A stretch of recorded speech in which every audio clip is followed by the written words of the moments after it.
السلام عليكم ورحمة الله وبركاته. رب اشرح لي صدري ويسر لي أمري واحلل عقدة من لساني يفقه قولي. رب يسر ولا توسر وتمم بالخير وبك نستعين يا فتاه يا فتاه يا فتاه. அன்பார்ந்த சகோதர சகோதரிகளே, குரான் என்பது ஒரு புத்தகம் மட்டுமல்ல, அது நமது வாழ்க்கைக்கான வழிகாட்டி. அது வெறும் ஓதுவதற்காக மட்டுமல்ல, புரிந்து கொண்டு வாழ்வதற்காகவே அல்லாஹ் அருளி இருக்கிறான்.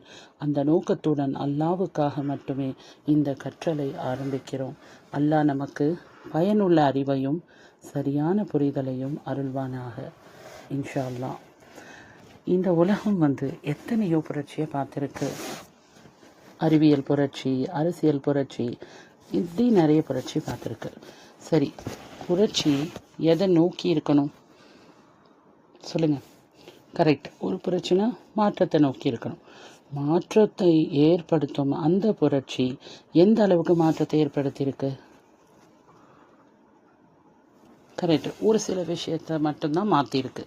ஆனால் புரட்சினா எப்படி இருக்கணும்? ஒட்டு மொத்தமாக மாற்றணும், தலை கீழே மாற்றணும், இல்லையா? இப்படி தலை கீழே புரட்டி போடுற மாதிரி ஒரு புரட்சியை நீங்கள் கேள்விப்பட்டிருக்கீங்களா? கரெக்டு, ஆமாம், அதுதான் குரானிய புரட்சி. ரொம்ப சரியாக சொன்னீங்க. குரான் வருவதற்கு முன்னாடி பார்த்தீங்கன்னா சஹாபாவுடைய வாழ்க்கையும், குரான் வந்ததுக்கு அப்புறமா சஹாபாவுடைய வாழ்க்கையும் பார்த்தீங்கன்னா ஒட்டு மொத்தமாக தலை கீழே மாறி இருந்தது. ஆன்மீகமாக இருக்கட்டும், பொருளாதாரமாக இருக்கட்டும், சிந்தனைகளாக இருக்கட்டும், எல்லாமே மாறி இருந்தது. பொதுவாக ஒரு புரட்சியை ஏற்படுத்தணும்னா ஒருத்தர் ஆரம்பிப்பாங்க, அடுத்தவங்க கொஞ்சம் ஃபாலோ பண்ணுவாங்க. இப்படி கொஞ்சம் கொஞ்சமாக 20, அடுத்தவர் 50, அந்த மாதிரி கொஞ்சம் கொஞ்சமாக தான் பல ஆண்டுகளாக இது நடந்துட்டுருக்கோங்க. ஆனால் நபி ஸல்லல்லாஹு அலைஹி வஸல்லம் அவங்க காலத்தில் அறியாமையில் இருந்த ஜாஹிலியா காலத்தில் இருந்து, அது அறியாதவர்களாக இருந்தாங்க. ரொம்ப கெட்ட பழக்கங்கள் இருந்தது, மோசமான பண்புகள் இருந்தது. இந்த மாதிரி இருந்தவங்களை அவங்க அதாவது 0% இருந்து 100%க்கு மாற்றினாங்க. அதுவும் குறுகிய காலத்தில் செஞ்சு முடித்தாங்க. அப்படி மோசமாக இருந்த மக்களை 100% நற்பண்பு உடையவர்களாக மாற்றினது எதுங்க? ஆமாம், ரொம்ப சரியாக சொன்னீங்க, குரான் தான். அவங்கள மாற்றின அந்த குரான் நம்மளை ஏன் மாற்றலை? கொஞ்சம் யோசிச்சு சொல்லுங்கள். அப்படி மாற்றத்தை நமக்குள்ள அது கொண்டு வரணும்னா என்ன வழி? அதுக்காக தாங்க இந்த வகுப்பு. நபி ஸல்லல்லாஹு அலைஹி வஸல்லம் காலத்தில் இருந்த சமுதாயம் உயிரோட்டமாக முன்னுதாரணமாக திகழ்ந்தாங்க. அதே மாதிரி நம்முடைய சமுதாயமும் முன்னுதாரணமாக திகழணும். அதுக்காக தான் இந்த வகுப்பு. இப்போது நம்ம எதுக்காக இந்த வகுப்பில் வந்திருக்கோன்றது ஓரளவுக்கு உங்களுக்கு புரிஞ்சிருக்கும், இன்ஷா அல்லாஹ். சரி, எதுக்காக நோக்கம் இருக்கணும்? ஏன் நம்ம எந்த இன்டென்ஷனும் வைக்கணும்? இன்னமல் ஆமாலு பின்னியா கேள்விப்பட்டிருக்கீங்க இல்லையா? ஸோ ஒரு செயலுமே அதோட நியத்தை பொறுத்து தான் பலன் தரும், இல்லையா? ஸோ ஒரு விஷயத்தை நம்ம சோர்வில்லாமல் நம்ம ஒரு இலக்கை அடையிறோம்னு, இதுதான் நம்மளோட இலக்கு இருக்கும், ஒரு டெஸ்டினேஷன் இருக்கும். அதை அடையணும்னா அது அடையிறதுக்குள்ளே நம்ம டயர்டாகாமல் இருக்கணும், இல்லையா? ஸோ அதுக்கு நோக்கம் ரொம்ப முக்கியம். அந்த நோக்கம் இல்லைன்னா நம்ம என்ன பண்ணுவோம்? நம்ம உழைப்போம் வேஸ்ட்டு. ஒரு கட்டத்தில் அதை என்ன பண்ணுவோம்? அதை செய்யவே மாட்டோம், அப்படியே விட்டுரும், இல்லையா? ஸோ ஒரு ஆசிரியர் இருந்தாங்க. அவர் என்ன பண்ணார்? அவர் பாடம் நடத்திட்டு இருந்தாருங்க. அப்போது என்னாச்சு? இடையில ஒரு பூனை தொல்லையாக கொடுத்தது. ஸோ அந்த பூனையை ஒரு தூணில் கட்டி போட்டார். பின்னாடி வந்த மாணவங்கள்லாம் என்ன யோசிச்சாங்க? ஓகே, உஸ்தாத் என்ன பண்ணுவார்? அந்த ஆசிரியர் பூனையை கட்டிடுவார், நாமளும் பூனையை கட்டினா தான் நம்மளுக்கு அது சரியாக வரும் அப்படின்னு சொல்லிட்டு எதுக்கு பண்ணுறோன்னே தெரியாமல் அந்த பூனையை தூணில் கட்டி போட்டாங்க. பூனையை எதுக்காகங்க கட்டினாங்க? அந்த நோக்கமே புரியாமல் பூனையை கட்டுறது ஒரு சம்பிரதாயம் மாதிரி. ஏதோ பாடம் நடத்தணும்னா நம்ம முதல்ல பூனையை கட்டி போட்டு தான் பிஸ்மில்லான்னு சொல்லிட்டு அப்புறம் தான் அடுத்த பாடம் நடத்தணுன்ற மாதிரியே பண்ணிட்டாங்க, இல்லையா? ஸோ இதுலேருந்து நம்மளுக்கு என்ன பாடம்? நோக்கம் தெளிவாக இல்லைன்னா தேவையில்லாத பிரச்சனை கண்டிப்பாக வரும், சரியா? இப்போது குரான் பார்த்தீங்கன்னா ஒரு மாறாத நியதியாக இருக்குது, ஒரு அல்லாவுடைய சுண்ணத்தாக இருக்குது. ஒரு விதையை வச்சிங்கன்னா யார் விதைச்சாலுமே என்ன ஆகும், அது மரமாக மாறும். இது அல்லாவுடைய சுண்ணத்து. இது எப்படி மாறாததோ அந்த மாதிரி குரானில் நிறைய வழிமுறைகள் மாறாததாக இருக்குது. நிறைய நியதிகளை அது நம்மளுக்கு சொல்லி தருது. பல வரலாறுகள் நம்மக்கிட்ட பேசுது. அந்த வரலாற்றிலிருந்து நாம் நிறைய படிப்பினைகளை நம்ம வாழ்க்கைக்கு கொண்டு வந்து கற்றுக்கணும், அதை ஃபாலோ பண்ணணும். குரான் நம்மக்கிட்ட எல்லார்கிட்டையுமே இருக்குது, நம்ம ஓதுறோம். ஆனால் குரான் என்ன சொல்லுது அப்படின்னு சிந்திச்சு பார்க்கறது இல்லை, நம்ம சிந்திக்கணும். அதுக்கான நிறைய எடுத்துக்காட்டுகளை உங்களுக்கு இன்ஷால்லா நம்ம பார்ப்போம். ஸோ குரானுடைய உண்மையான நோக்கம் என்ன, அது நம்ம தெரிஞ்சுக்கணும். அப்புறம் இந்த வகுப்போட நோக்கம் என்ன, வெறும் குரானை ஓகே நான் இந்த கிளாஸில் சேர்ந்தா எனக்கு நிறைய நாலேஜ் கிடைக்கும் அப்படின்னா அது இல்லைங்க. கண்டிப்பாக வெறும் நாலேஜுக்காக மட்டுமே இந்த கிளாஸ் கிடையாது. அது இல்லைன்னா அப்புறம் ஒருவேளை பெரிய அறிஞர்கள் ஆயிடுவோமோ, அப்படியும் கிடையாது. சரி, அப்போ ஆலிமா தானே ஆக்க போகிறீங்க, அதுவும் கிடையாது. ஸோ இது எதுக்காகன்னு பார்த்தீங்கன்னா, இப்போ நம்மளுக்கு வெறும் தகவல் வேணும்னா இன்டர்நெட்டை தட்டணும்னா ஏகப்பட்ட இன்ஃபர்மேஷன் நம்மளுக்கு கிடச்சிடுது, சரிங்களா? ஸோ அதுக்காக இந்த கிளாஸ் கிடையாது. இது ஒரு அறிதலுக்கான வகுப்பு இல்லை, மாற்றத்திற்கான வகுப்பு. என்ன சொல்லுங்க, உங்கள் மனசுலேயே சொல்லிக்கோங்க, எதுக்காக இந்த வகுப்பு? ஆமாம், அறிதலுக்கான வகுப்பா? இல்லை, வெரி குட், மாஷா அல்லாஹ். எதுக்காக? மாற்றத்திற்கான வகுப்பு. சரி, நாம் குரானிய விஷயங்களை, படிப்பினைகளை நம்ம வாழ்க்கையில் எடுத்துகிட்டு வரணும், நம்ம பேச்சில் எடுத்துகிட்டு வரணும், நம்ம செயல்களில் எடுத்துகிட்டு வரணும், நம்ம சிந்தனையில் அது பிரதிபலிக்கணும், சரிங்களா? குரானிய மனிதராக மாறுவது நம் இலக்கு. ஸோ இப்போ சொல்லுங்கள், நம்ம எதுக்காக இந்த கிளாஸில் சேர்ந்துருக்கோம்? கரெக்ட், குரானிய மனிதராக மாறணும். சரி, ஸோ இப்போ நம்ம சொன்னோம் இல்லையா, நாலேஜ்க்காக இல்லைன்னு. அது ஏன்னு பார்க்கலாமா? இப்போது ஒரு நாலேஜ் இருக்குது உங்களுக்கு, அதாவது வாக்கிங் போகணுன்ற நாலேஜ் இருக்குது. வாக்கிங் போனால் என்னென்ன பயனுங்க அதுவும் உங்களுக்கு தெரியும். ஹார்ட்டுக்கு நல்லது, வெயிட் லாஸ்க்கு நல்லது, உங்களுக்கு ஃபுல்லாக உங்களுக்கு ஸ்ட்ரெஸ் கம்மியாகும், இந்த மாதிரி எல்லாருக்குமே தெரியும். சரி, இப்போ இங்கே எத்தனை பேர் இருக்கீங்க, ஒருத்தராவது சொல்லுங்கள், இல்லை எத்தனை பேர் போகிறீங்க அது சொல்லுங்கள் வாக்கிங். ஆமாம், நிறைய பேர் நம்ம போகிறதில்ல. சரி, இப்போது இன்னொரு எடுத்துக்காட்டு நான் உங்களுக்கு சொல்கிறேன். குடிக்காரன் இருக்கான், அவனுக்கு குடிக்கூடாதுன்னு தெரியாதா? தெரியுமா தெரியாதா? தெரியும். அவனுக்கு குடித்தா என்ன ஆகும்னு தெரியும், சிகரெட் குடித்தா என்ன ஆகும்னு தெரியும், குடித்தா என்ன ஆகும்னு தெரியும். ஃபேமிலிக்கு அவங்க எக்கனாமிக்கலாக கஷ்டப்படுவாங்க இல்லையா? பணம் ரொம்ப செலவாகும், தேவையில்லாத செலவு, உடல் ஆரோக்கியம் இல்லாமல் போயிடும், ஃபேமிலி கஷ்டப்படும், இவங்களும் உடம்பு கஷ்டப்படணும், இப்படி எல்லாம் தெரியும் உங்களுக்கு. குடிக்கக்கூடாதுன்ற நாலேஜ் இல்லாமல் இல்லை. ஆனால் அடுத்த நாள் பார்த்திங்கன்னா நேராக அங்கே போயிடுவாங்க குடிக்கிறதுக்கு, இல்லையா? ஸோ இதெல்லாம் என்ன நாலேஜ் தாங்க, ஆனால் பயன்படுத்தாத நாலேஜ், எதுக்குமே பயன்படாத நாலேஜை வெறும் வச்சுக்கிட்டிங்கன்னா ஒன்றும் பிரயோஜனம் இல்லை. அதை நீங்கள் எப்போ இம்ப்ளிமெண்ட் பண்ணுறீங்களோ அப்போ தான் அது உங்களுக்கு பயன் தரும்.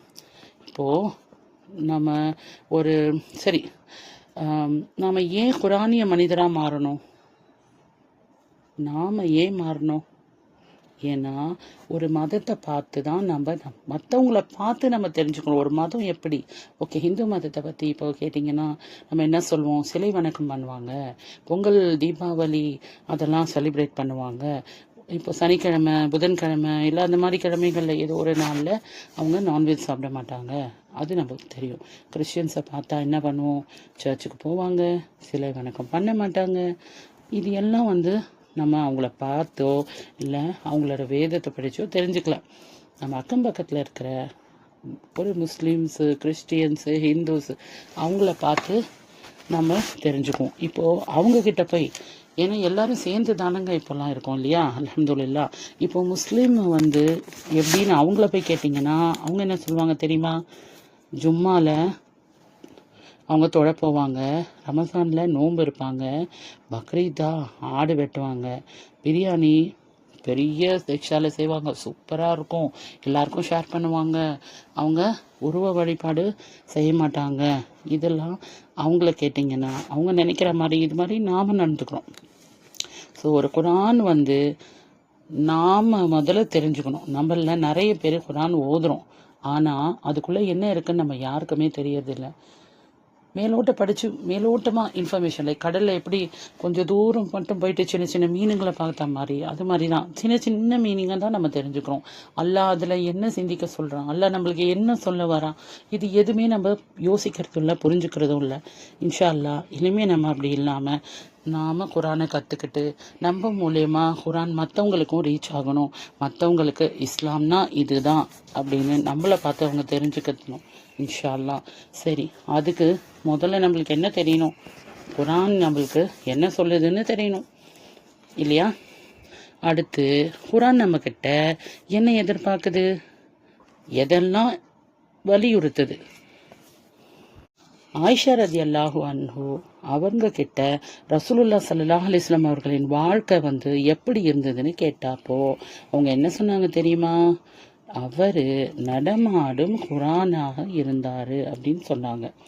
அவரை பார்த்தா குரானை பார்க்க வேண்டியதில்லை, அவர் வீரம், தியாகம், வழிபாடு, அப்புறம் குடும்ப அமைப்பு, அரசியல், தனிப்பட்ட வாழ்க்கை, அப்புறம் சமூக வாழ்க்கை, இது எல்லாமே குரானாக இருந்தது. அவரோட சின்ன சின்ன விஷயம் கூட குரானாக தான் இருந்தது. அவரை பார்த்தா அப்படியே ஓகே குரானில் இதுதான் இருக்கும்னு தெரிஞ்சுக்கலாம்.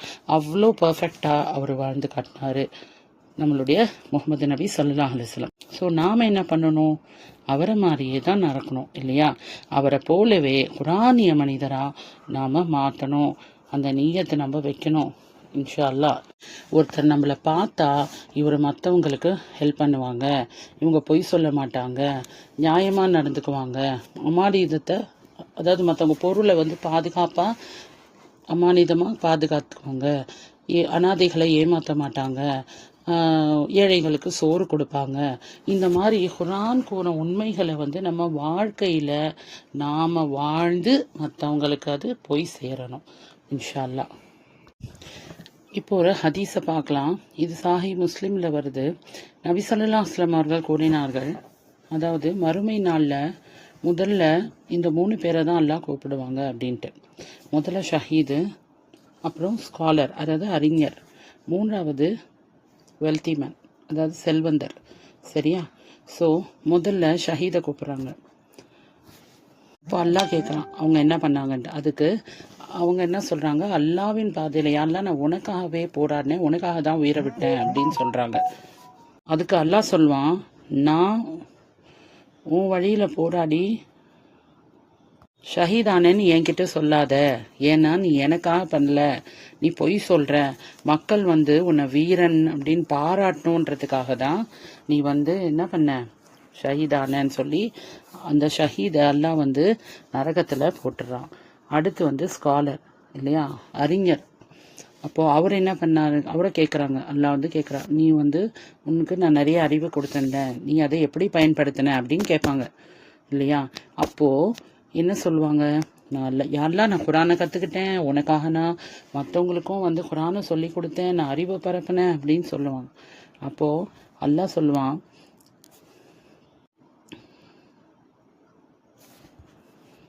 இல்லை நீ வந்து பெரிய அறிஞர்னு மக்கள் உன்னை பாராட்டணுன்றதுக்காக தான் செஞ்சன்ட்டு அல்லாஹ் வந்து அவங்களையும் வந்து என்ன பண்ணான், நரகத்தில் தூக்கி போட்டுறான். இப்போ செல்வந்தன் கிட்டே கேட்குறான் அல்லாஹ், உனக்கு வந்து நான் நிறைய செல்வம் கொடுத்துருந்தேன், நீ அதை எப்படி பயன்படுத்தின அப்படின்னு கேட்பான். அப்போது அந்த செல்வந்தன் சொல்லுவான், யா அல்லாஹ் நான் உனக்காக தான் தான தர்மம் செஞ்சேன் அப்படின்னு சொல்லுவான். அப்போது அல்லாஹ் என்ன சொல்லுவான், இல்லை நீ பெரிய உதவியாளர், தர்ம பிரபு அப்படி இப்படின்னு உன்னை புகழணுன்றதுக்காக தான் வந்து நீ செஞ்ச, எனக்காக நீ செய்யலை அப்படின்னு அவனையும் அல்லாஹ் வந்து என்ன பண்ணுறான், குரான் நரகத்தில் தூக்கி போட்டுறான். இப்போ இந்த 3 விஷயம் பார்த்தீங்கன்னா எல்லாமே நல்லது தான் செஞ்சுருக்காங்க, இல்லை எதுவுமே பாவம் கிடையாது. ஆனால் இவங்கெல்லாம் எதுக்காக வந்து நரகத்தில் தள்ளப்பட்டாங்க, அவங்க நீயத்து வந்து அல்லாவுக்காகன்னு அவங்க செய்யலை. சரியா? ஸோ நாமளும் நம்ம வாழ்க்கையில் சின்ன செயல் செய்கிறோமோ பெரிய செயல் செய்கிறோமோ அது முக்கியம் இல்லை. நம்ம இது எதுக்காக செய்கிறோம், அல்லாவுக்காக செய்கிறோன்ற அந்த நியத்தோட செய்யணும் இன்ஷா அல்லாஹ். இப்போ இவ்வளோ நேரம் நாலேஜ் பற்றி பார்த்தோம் இல்லையா, நாலேஜ் மட்டும் வச்சு பிரயோஜனம் இல்லைன்ட்டு.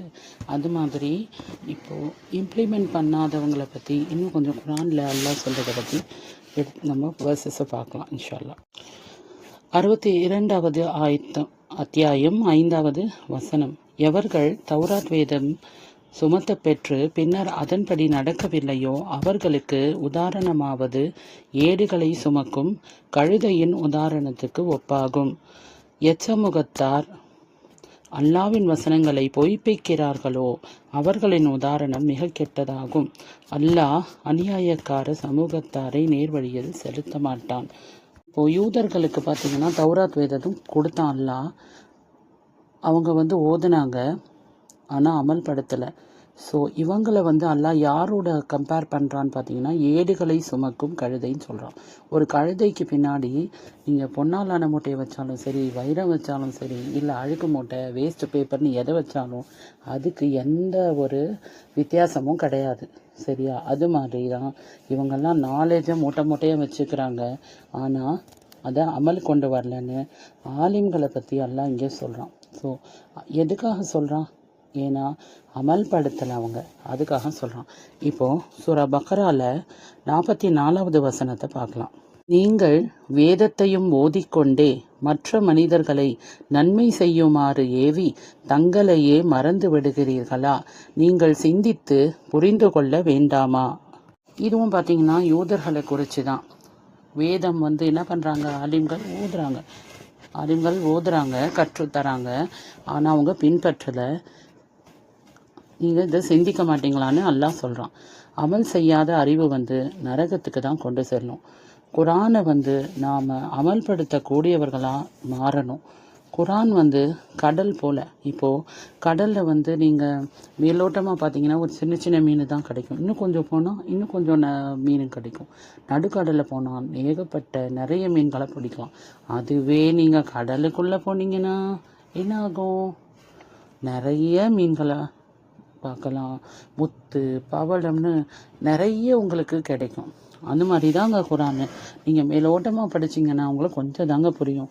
கொஞ்சம் அதுக்காக நீங்கள் நேரத்தை ஒதுக்கி உட்காந்து அதை புரிஞ்சு ஒரு சில வேர்சஸ் இருந்தாலும் பரவாயில்ல, ஒரு சில அத்தியாயம் இல்லை ஒரு சில ஆயத்துங்க எடுத்து ஒரு 2 வசனத்தை உட்காந்துக்கிட்டு நம்ம ஆராயணும். ஓகே, எல்லாம் என்ன சொல்ல வரான், கொஞ்சம் நீங்கள் டைம் ஸ்பெண்ட் பண்ணி செஞ்சிச்சிங்கன்னா நீங்களும் முத்து பவளம் எல்லாம் கடலில் அவங்க எடுத்த மாதிரி நம்ம குரானில் நிறைய ஹிக்மத்தை நம்ம அடையலாம் இன்ஷா அல்லாஹ். நம்மளுக்கு ஒரு சில விஷயந்தாங்க குரானில் தெரியும். அதாவது நம்மளுக்கு 5 வேளை தொழணும் தெரியும்.